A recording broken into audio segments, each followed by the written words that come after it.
gusto ko iparating sa inyo yung impeachment ngayon. May gusto lang ako iparinig sa inyo sa impeachment.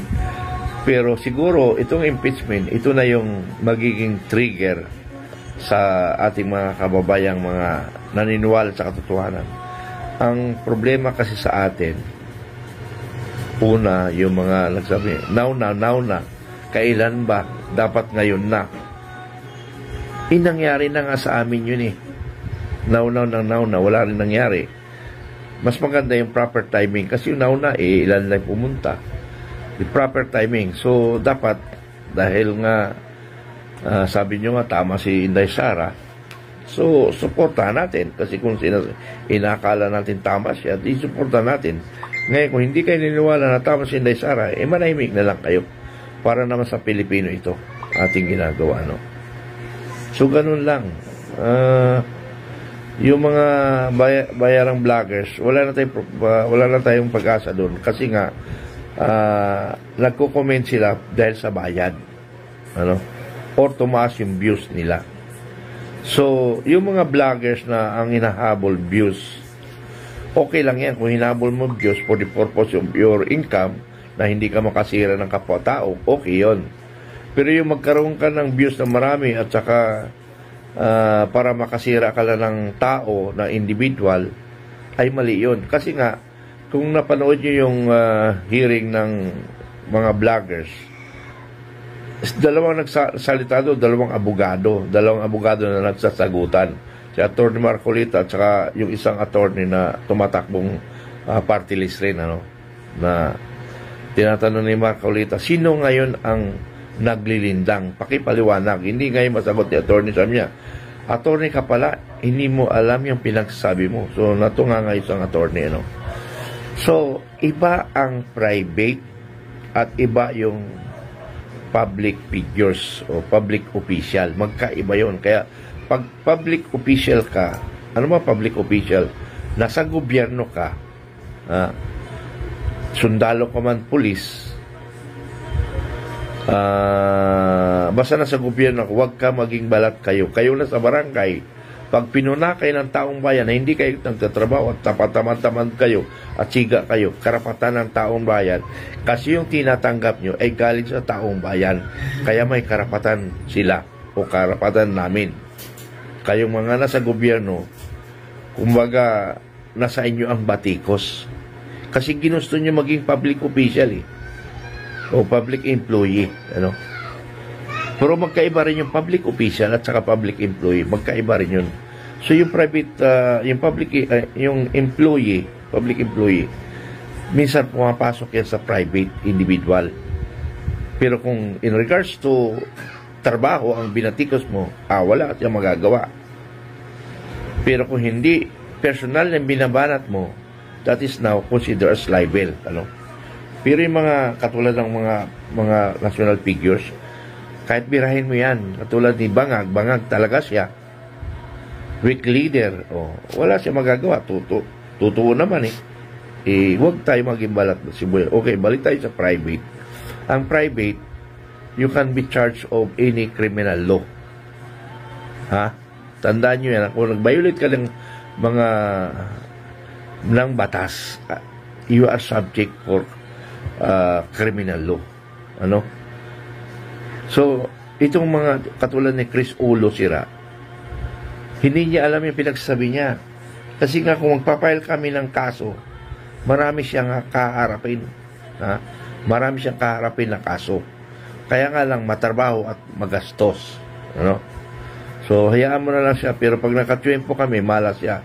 Pati itong si Kwan, itong si Alicia Buang,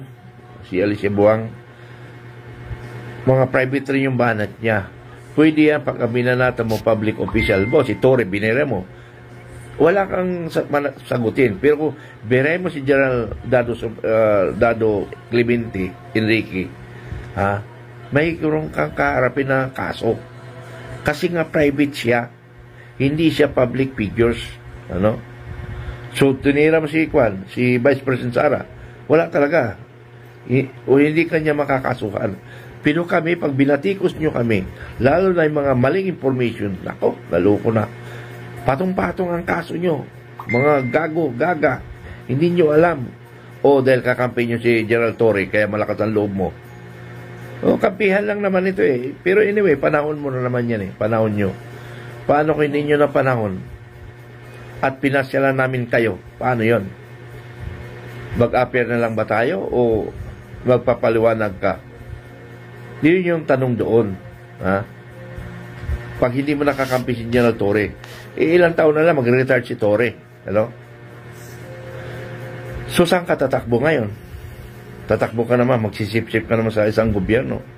Pero anyway, kasi nga, itong gobyerno na ito abusado. So, yun lang muna. Gusto ko iparinig yung impeachment na kinot ni General Macanas, para malaman niyo man yung latest development, Okay. Magandang araw, mga kaibigan. Pag-usapan naman natin ngayon yung pang-apat na impeachment complaint na isinampa laban kay VP Sara. Kasi bigla nito tatlo lang yung nandun nakabinbin. Kahapon, habang pinipirmahan yung resolution endorsing the impeachment complaint sa Senado, ayun, isinabay nila yung pang-apat na impeachment complaint. So, ano bang nilalaman nito at paano ang depensa ni VP Sara dito sa pang-apat? Okay? So, merong magandang paliwanag ni Atty. Nel, isang magaling na abogadong vlogger. Pakinggan natin ito at dagdagan ko, mag-reaction tayo.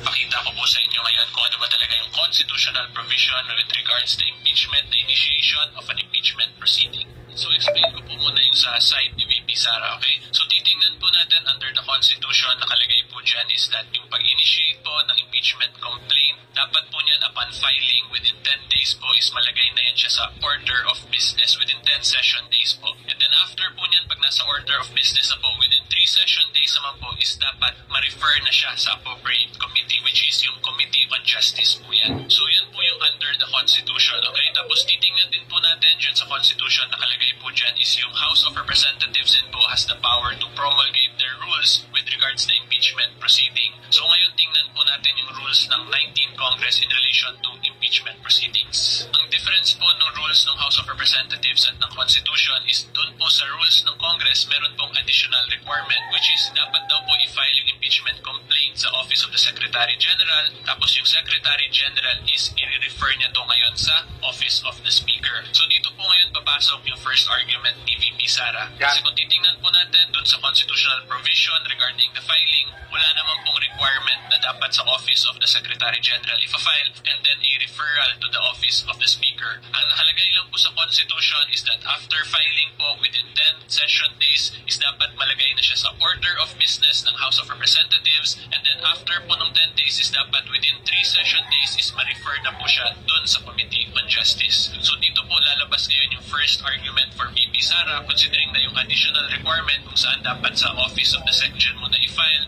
and then an eventual referral to the Office of the Speaker, pwede po niya matalo or it will go against dun sa 10 days and 3 days rule na required lang po ng Constitution natin, di ba? Kasi kung titingnan po natin ang nangyari po dito sa situation ni VP Sara, yung una pong impeachment complaint na final sa kanya was on December 2 pa po. Tapos ngayon, titingnan po natin yung fourth impeachment complaint is today lang final, which is February 5 or more than 2 months after the first filing, okay? At ang reason po kung bakit in-emphasize ko na important talaga na dapat sundin lang yung 10 days and 3 days rule ng Constitution is because once po kasi na-initiate, na properly initiated na ang isang impeachment complaint, papasok na ngayon yung 1-year bar or yung prohibition to file another impeachment complaint. Okay, so yun po talaga yung importance itong dinidiscuss ko. Kasi kung susundin po natin yung Constitution lang, yung 10 days and 3 days rule, dapat po matagal nang na-refer sa Committee on Justice yung impeachment complaint against VP Sara, okay? And as held po in the case of Francisco versus House of Representatives, the 2003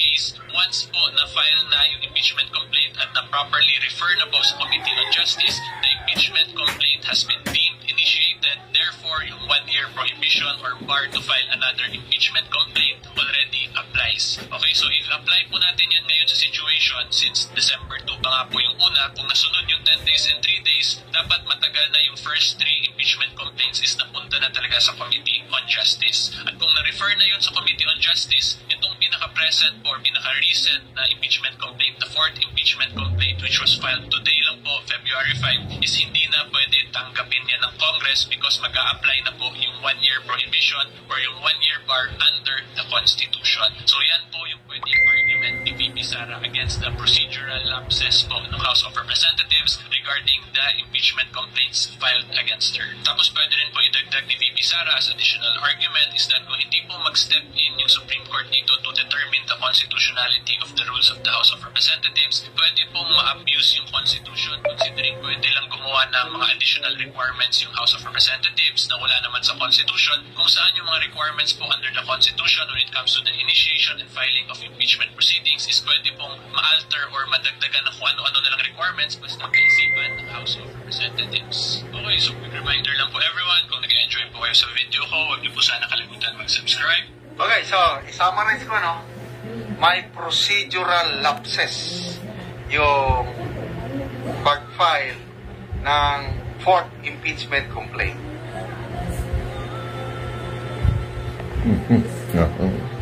Pumasok.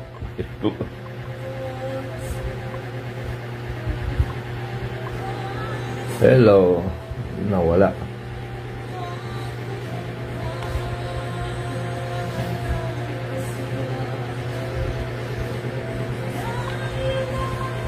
Dahil hindi nasunod yung 10 days rule at 3 days rule. Okay? So, ito, magagaling ang ating abogado ni VP Sara. Isa na yan si PRRD. Hindi pa malaman kung sino yung iba. I believe, Atty. Panelo, Atty. Bello, marami. Kaya, ito, may utas na naman na nasilip. Technical procedural lapses, dyan pa lang matatalo na sila. Parang may nabasa akong comments na sabi, there is divine intervention. Ang Diyos gumagalaw para itong impeachment na sinusulong kay VP Sara ay hindi magtagumpay. Ano yung una? Yung pag-transmit ng articles of impeachment sa Senado, nandun na, naisabit na. Eh hindi na-informahan ang mga senador na nandun sa plenary session na nandun na yung impeachment complaint na dapat sana tinalakay na ng mga senador bago nag-adjourn. Eh, hindi na talakay. Ibig sabihin, delay ang impeachment proceedings for 4 months. So, yun pala. Nagkamali na sila doon. There is divine intervention. Sabi ng isang nag-comment. Ganun ba? So ito na naman. Inapura nila yung 4th impeachment complaint. O yun, nasilip itong abogado si Atty. Nel. Na sigurado makikita rin ng mga abogado ni VP Sara na hindi nasunod yung procedures, both internal rules ng Kongreso at saka yung nakalagay sa Supreme Court. So, huwag po tayong mag-alala dahil ang Diyos po ang kasama ni VP Sara. Okay? Okay. Salamat, Dr. Nel, sa inyong paliwanag. So, labanan ng politika ito. Makinig na lang tayo. Then, ito yung proper timing natin na magkaisa. So, tulungan nyo kami, mga kababayan, manawagan. Kasi nga hindi tayo nagkakaisa. Hindi talaga sabay-sabay yung ating isip. Mayroon akong ipapaliwanag sa sunod na vlog ko na doon sa Salaway Kain o Makata ni Jose Rizal kung bakit hindi natin masawata itong problemang ito.